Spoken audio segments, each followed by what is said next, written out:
ഒരു സി രവീന്ദ്രനാഥൻ എഴുതുന്നത് കോട്ടയം നിലമ്പൂർ എന്നൊരു ട്രെയിൻ ഓടുന്നുണ്ട്. ഇത് ഷൊർണൂർ വിട്ടാൽ അങ്ങാടിപ്പുറം, വാണിയമ്പലം, നിലമ്പൂർ എന്നീ സ്റ്റേഷനുകളിലും നിർത്തുന്നുള്ളൂ, ബാക്കി ഒരു സ്റ്റേഷനിലും നിർത്തുന്നില്ല എന്ന് പറയുന്നു. മിനിസ്റ്റർക്ക് അറിയാവുന്ന ഒരു സ്ഥലമായതുകൊണ്ട് കൂടിയാണ്. അപ്പോൾ ഈ പ്രദേശത്ത് ധാരാളം യാത്രക്കാരുണ്ട്. അപ്പം ഈ വണ്ടിക്ക് അവിടെയൊക്കെ ഒരു സ്റ്റോപ്പ് അനുവദിക്കാൻ മിനിസ്റ്റർ ഇടപെടുമോ എന്നൊരു ചോദ്യം കൂടി ചോദിക്കുന്നുണ്ട്. അതേപോലെ നിലമ്പൂർ രാജ്യറാണി ജനറൽ കമ്പാർട്ട്മെന്റ് കൂടുതൽ അനുവദിക്കണം എന്നൊരു ആവശ്യം മുന്നോട്ട് വയ്ക്കുന്നത്. അപ്പം ഇത് ഒരുപാട് പ്രേക്ഷകർ ഇത്തരത്തിലുള്ള ആവശ്യവുമായിട്ട് ഇപ്പോൾ തന്നെ നമ്മുടെ യൂട്യൂബിൽ കമന്റിൽ നിറയുന്നുണ്ട്. മിനിസ്റ്റർ, ഈ ഒരു കാര്യവുമായി ബന്ധപ്പെട്ട് ബഹുമാനപ്പെട്ട അവിടുത്തെ MLA PV അൻവറും അതോടൊപ്പം തന്നെ ട്രെയിൻ പാസഞ്ചേഴ്സ് അസോസിയേഷൻ, നിലമ്പൂരിലെ ട്രെയിൻ പാസഞ്ചേഴ്സ് അസോസിയേഷൻ ബൃഹത്തായ ഒരു സംഘടന. കാരണം നിരവധി ആളുകളിൽ അംഗങ്ങളാണ്, ആ പ്രദേശങ്ങളിലെ മുഴുവൻ അംഗങ്ങളും അതിൽ അംഗങ്ങളാണ്. അപ്പോൾ അവരുടെ ഒരാവശ്യം കൂടി ഉന്നയിച്ച് ഞങ്ങൾ കഴിഞ്ഞ ദിവസങ്ങളിലൊക്കെ തന്നെ ഇപ്പോൾ കോവിഡിന് ശേഷം നിരന്തരമായി ഇത് ആവശ്യപ്പെടുകയാണ്.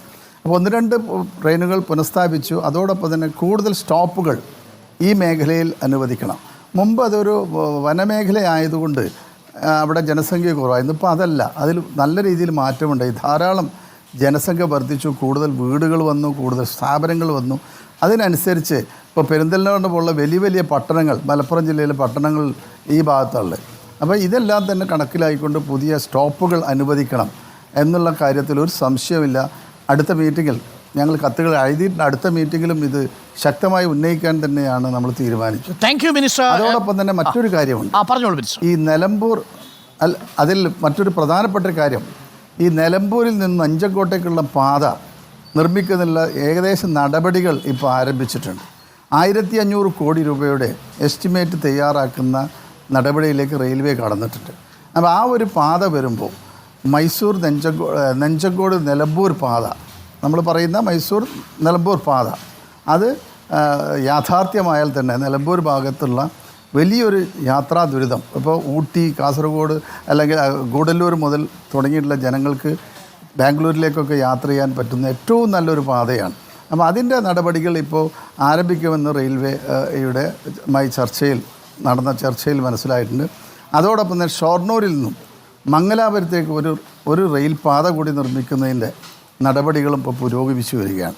ഇതൊക്കെ വരുമ്പോൾ തന്നെ നല്ല രീതിയിൽ തന്നെ കേരളത്തിലെ റെയിൽ യാത്രാ പ്രശ്നങ്ങൾ പരിഹരിക്കാൻ കഴിയുമെന്നുള്ള വിശ്വാസമാണ് നമുക്കുള്ളത്. Okay, thank you minister. എന്തായാലും മിനിസ്റ്ററുടെയും ജനപ്രതിനിധികളുടെയും ഒക്കെ ഈ ഇടപെടലുകളിൽ റിപ്പോർട്ടർ എന്ന മാധ്യമത്തിൻ്റെയും പൂർണ്ണമായ പിന്തുണയുണ്ടാവും.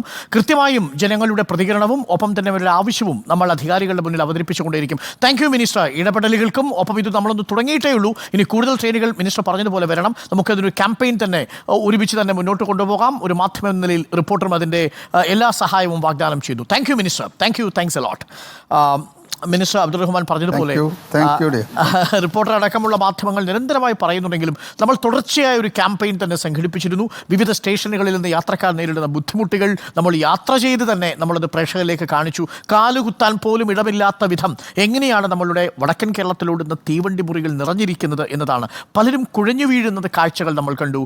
പലരും ബുദ്ധിമുട്ടി ശ്വാസം മുട്ടുന്ന കാഴ്ച നമ്മൾ കണ്ടു. ഒരു വാഗൺ ട്രാജഡി പോലെയാണ് പലപ്പോഴും പല തീവണ്ടികളിലും കോഴിക്കോട് നിന്നും മലപ്പുറത്ത് നിന്നും തിരൂരിൽ നിന്നും കണ്ണൂരിൽ നിന്നുമൊക്കെ യാത്ര ചെയ്യുന്ന ആളുകൾ ഈ തീവണ്ടിയിൽ യാത്ര ചെയ്യുക. ഒരു 45 മിനിറ്റൊക്കെ ആയിരിക്കും ഇവർക്ക് യാത്ര ചെയ്യേണ്ടി വരിക. പക്ഷേ അപ്പോഴേക്കും അവരാകെ തളർന്ന് പരവശരാകുന്ന കാഴ്ചകൾ നമ്മൾ കണ്ടു. അങ്ങനെയല്ലല്ലോ, നമുക്ക് തീവണ്ടി ഇട്ടാൽ യാത്ര ചെയ്യാൻ യാത്രക്കാരുണ്ട്, നല്ല പാളങ്ങളുണ്ട്. സ്വാഭാവികമായും കൂടുതൽ തീവണ്ടികൾ അനുവദിക്കണം.